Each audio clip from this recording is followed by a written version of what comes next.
Babysitting misadventure, the unfortunate mix-up of chalk and carrots. A few days ago, I was babysitting my cousin's 7-year-old daughter.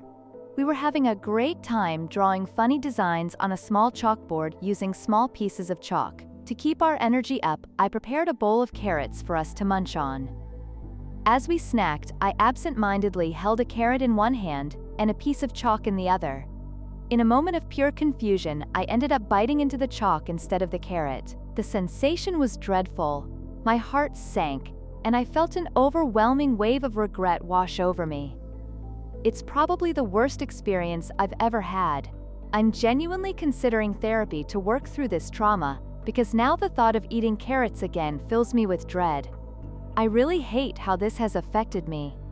I might never look at chalk the same way again, let alone enjoy carrots. Handling the heat. How my science experiment turned into a lesson in safety.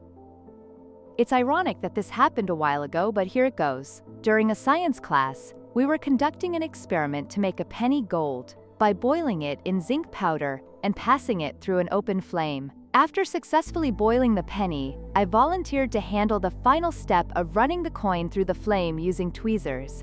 As I maneuvered the penny, I accidentally let go of the tweezers, and the coin plummeted toward the table. In a split second, I instinctively reached out to catch it. My fingers came into contact with the blazing metal for less than half a second, but that was enough to result in second-degree burns on 3 of my fingers. Sometimes I wonder what would have happened if I had hesitated longer before dropping the coin.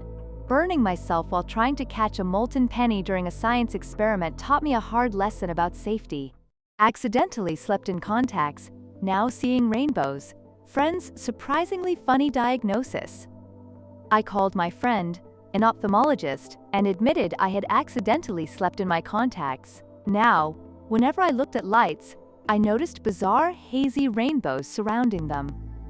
I asked him if this was a harmless issue that would resolve on its own, or if I needed to schedule an appointment. After an awkward pause, he replied, "Oh my God, you need to come in immediately. That's a sign you're turning gay." It's how it all started for me.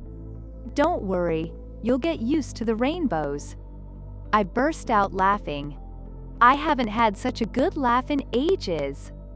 His unexpected response turned a moment of concern into a hilarious memory, proving that sometimes humor is the best medicine.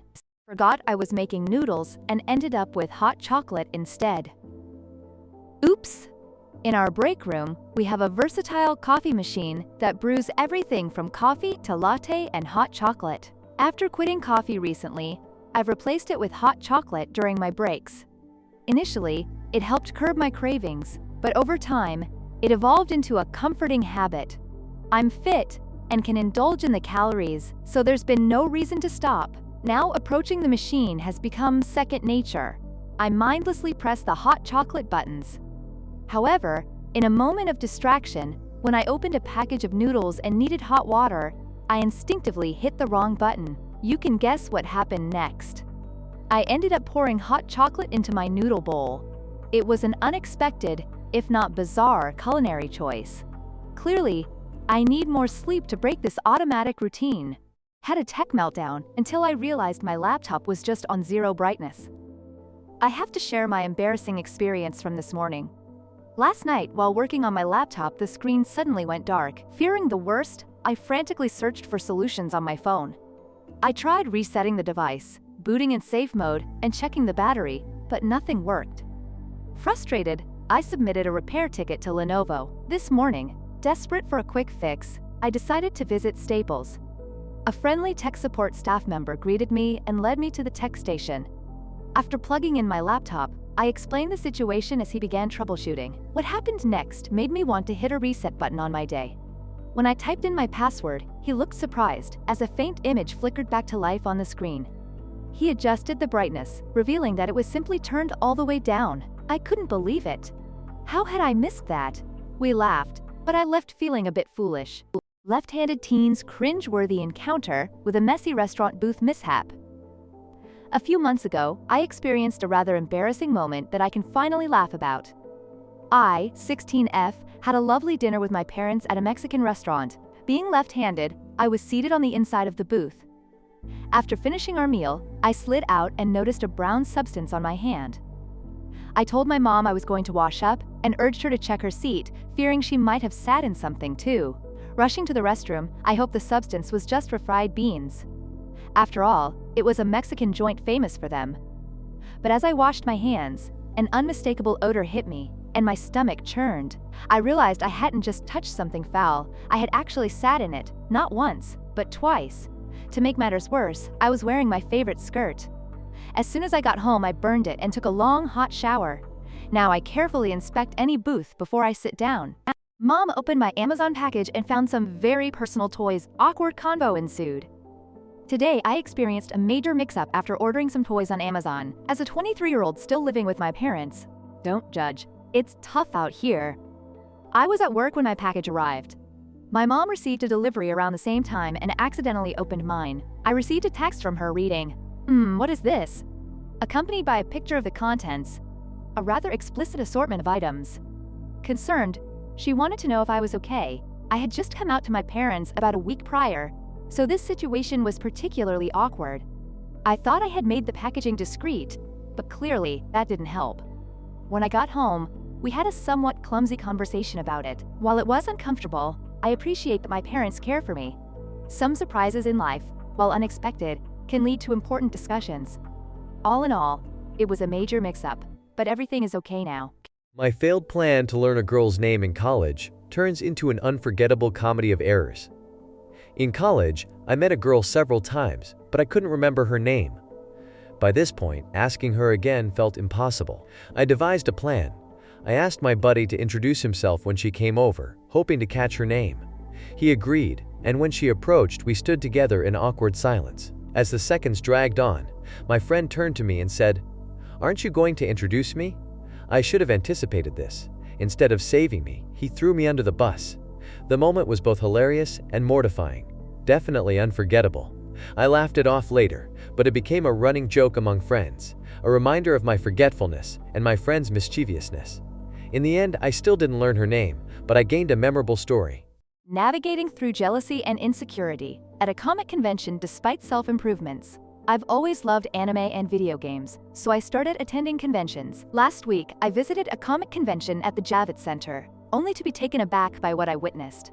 Many guys, whom I deemed much less attractive than myself, were with stunning girlfriends. This shocked me and stirred up feelings of envy and insecurity. The bittersweet part.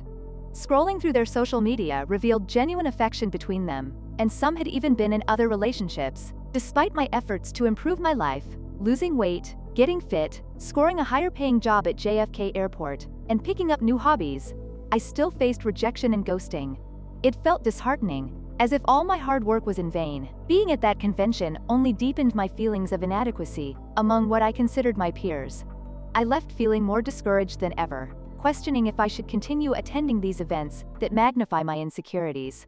Today I learned tap dancing in an elevator triggers motion sickness. Earlier today, I attended a tap dancing class, a hobby I cherished as a child and recently picked up again. My favorite move is the maxi forward turn, a sequence involving a step, shuffle, jump, and step while turning. I find it enjoyable and love gliding across the floor while executing several in a row. Later, I found myself in an elevator with my roommate, riding from the ground floor to our fifth-floor apartment. Curious about my class, she asked me to share what I had learned. Feeling adventurous, I foolishly decided to demonstrate the maxi forward turn right there in the moving elevator. Unfortunately, I have severe motion sickness, and this was my first time attempting to spin in an elevator. The result? I now have a completely emptied stomach and an ongoing sense of dizziness. Lesson learned. Showcasing tap dancing moves in a confined, moving space is not a good idea. Accidental twist. Hooked up with my crush's cousin, now fear I've ruined my chances. A few months ago, I had a crush on a girl I'll call Kat. My friend Stan was buddies with Melissa, who I later discovered is Kat's cousin. I always found Melissa strange. She was nice, but just off in a way I couldn't pinpoint. I hung out with Stan and Melissa a few times, but one night, out of the blue, Melissa texted me, asking if I wanted to hook up. I hesitated. After all, she was Kat's cousin, and I wasn't exactly fond of her.